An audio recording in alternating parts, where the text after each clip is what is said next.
a long, quiet breath and let the story drift in like nighttime air. Some mornings she opened her eyes before the clock spoke, and the room already felt alert. Curtains hung perfectly still, yet she sensed they might flutter at any second, as though the walls themselves were listening for trouble. She would place a hand on her chest, wondering why her heart was hurrying toward a race that hadn't even started. There was coffee to brew, a mirror to face, streets to cross. Nothing frightening, yet everything whispered, "Careful, careful." And so the day began, the way a violin string quivers a fraction before it's struck. Work sent her traveling. That's how she found the city, where wind never slept. Tall houses of gray stone leaned into narrow lanes, and anywhere two walls met, a draft squeezed through, singing thin notes, rattling shutters like coins in a tin. Shopkeepers smiled, but she noticed how each one checked a sky, as if gauging when the next invisible gust would arrive. Even children kept scarves knotted twice, just in case, they told her. The whole place felt like a paragraph holding its breath for the next sentence. She rented a small attic on the 4th floor. Night after night she lay beneath angled rafters, the wind battering, pawing, prowling, and her thoughts prowled with it. Will tomorrow unravel? Did I lock the door? Why does my own heartbeat echo louder than the dark? She tried counting tile patterns on the ceiling, tried naming constellations she could not see. Nothing stilled the hushless hush. Then came that dream.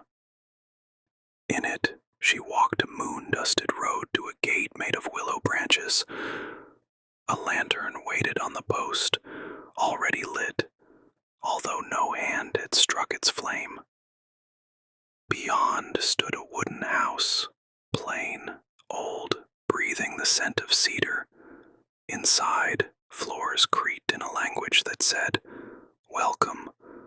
We have been expecting only you." She climbed a staircase that bent left, then right, never too steep, never too narrow, every step matching her own slow rhythms. At the landing, she found a wide window, no glass, only night air and a single generous star. Wind circled outside but did not enter. Nothing pushed, nothing hurried.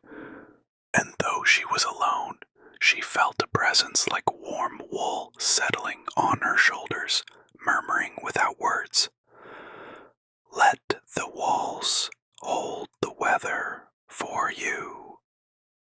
Tonight, you may be nothing but a soft heartbeat at rest."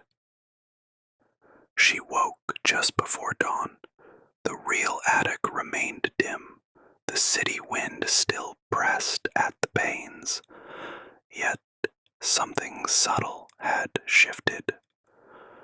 It was as if that cedar-scented stairs still spiraled inside her chest, offering a place to descend whenever the breeze grew sharp. Later, standing in line for bread, she felt an old jolt of worry. Would she say the right words in a language not her own?